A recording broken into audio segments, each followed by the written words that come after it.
So আজকে discussion করব রিনিট 2026 ফিজিক্সের এই কোশ্চেনটাকে নিয়ে, যেটা মডার্ন ফিজিক্স থেকে দেওয়া হয়েছিল। কোশ্চেনটার মধ্যে বলেছে কি, consider the following nuclear reaction. হিউরিয়াম থেকে একটা রিঅ্যাকশন হয়ে থোরিয়াম অ্যান্ড হিলিয়াম আমরা পাচ্ছি। তিনটে প্রোডাক্টেরই মাস কিন্তু দেওয়া আছে, এখানে গিভেন আছে। ইউরিয়াম, থোরিয়াম অ্যান্ড হিলিয়ামের সবকটারই মাস রেসপেক্টিভলি এখানে গিভেন। কোশ্চেনটার মধ্যে আমাকে জানতে চেয়েছে the Q value, I mean the এনার্জিটাকে আমাদের কাছে, দ্য ভ্যালু অফ দ্য এনার্জিটাকে আমার কাছে কিন্তু জানতে চেয়েছে। এবং কোশ্চেনটার মধ্যে এটাও বলে দেওয়া আছে, দেখলাম যে গিভেন দিয়ে দিয়েছে 1U is equals to 931.5। মানে এটা কি, the energy equivalent of 1U is given as this one, এটা ইকুয়ালিতে আসছে। তার মানে অপশনস গুলো যেগুলো দেওয়া রয়েছে 3730, 3736, 3740, 3726, কেয়ারফুলি অপশনগুলোকে দেখে আমাদেরকে সলভ করতে হবে। তো ফার্স্ট অফ অল আমরা যদি দেখি, তাহলে কোশ্চেনটার মধ্যে দেওয়া আছে the mass of the reactant and the mass of the product, খুব ইজিলি আমরা এটাকে ডিটারমাইন করতে পারবো। তাহলে মাস অফ দ্য রিঅ্যাক্ট্যান্ট কত হবে?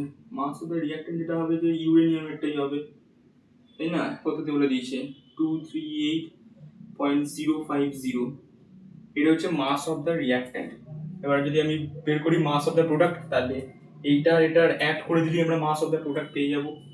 তাহলে মাস অফ দ্য প্রোডাক্ট যেটা হবে সেটা হচ্ছে এইটা প্লাস ওটা হচ্ছে 4 হিলিয়াম, এটা করলে কত আসে 234.043 প্লাস 4.003, ক্যালকুলেশন করলে 3 3 6 4 4 8 238.046 ওকে, এটা আমাদের কাছে আসছে। তাহলে এবারে আমাদের কাছে যেটা কাজ হবে সেটা হচ্ছে, আমাদের কাছে দেওয়া রয়েছে যে মাস অফ দ্য রিঅ্যাক্ট্যান্ট পেয়ে যাচ্ছি, মাস অফ দ্য প্রোডাক্ট পেয়ে যাচ্ছি। দেন নেক্সট আমাদের কাছে যে স্টেপটা হবে সেটা হবে হচ্ছে মাস ডিফেক্ট বের করা। এবার ব্যাপারটা হচ্ছে যে মাস ডিফেক্টটা কি। মাস ডিফেক্ট খুব আহামরি কিছু একটা জিনিস না, মাস ডিফেক্ট খুবই সিম্পল একটা জিনিস। সেটা হচ্ছে you need to just determine the difference between the mass of the reactant and the mass of the product, minus করতে হবে, মানে সাবট্রাকশন করতে হবে, ইজি ব্যাপার। তো যেটাকে আমরা ডেল এম দিয়ে ডিনোট করি, সেটাই আমরা হচ্ছে মাস ডিফেক্ট। তাহলে মাস ডিফেক্টটাকে বের করে নেওয়া যাক। কত হয়েছে এখানে 38.050 মাইনাস হলো হচ্ছে 238.046 ইউ।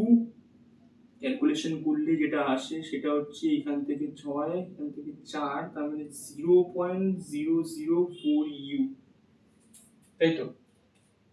তাহলে আমাদের কাছে মাস ডিফেক্ট বের করে হয়ে গেছে। কোশ্চেনে কি বলেছে, কোশ্চেনে এটাই আমাদের কাছে বের করতে হয়েছে, দ্য কিউ ভ্যালু, মানে যে এনার্জি ভ্যালুটাকে জিজ্ঞেস করেছে আমাদেরকে। অথচ আমাদের কিন্তু এখানে বলেও দেওয়া আছে the energy equivalent of 1U is equals to this 1।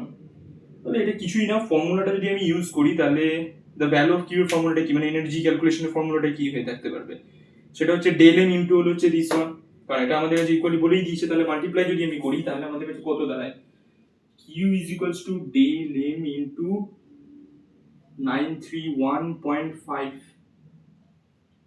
Calculation করলে যেটা দাঁড়ায় সেটা হচ্ছে যে del m এখানে বলে দেওয়া আছে এইটা, তার মানে 0.004 into 931.5, এটা যদি আমি ক্যালকুলেশন করি তাহলে আমার আসে হচ্ছে 3.726 into 3.726 milli electron volt.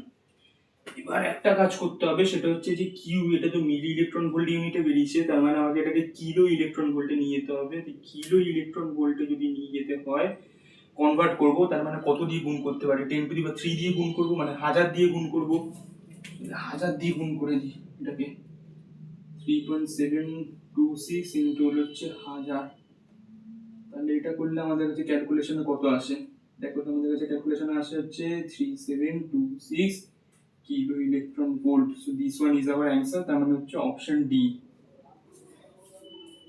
I hope the board is properly visible. Thank you.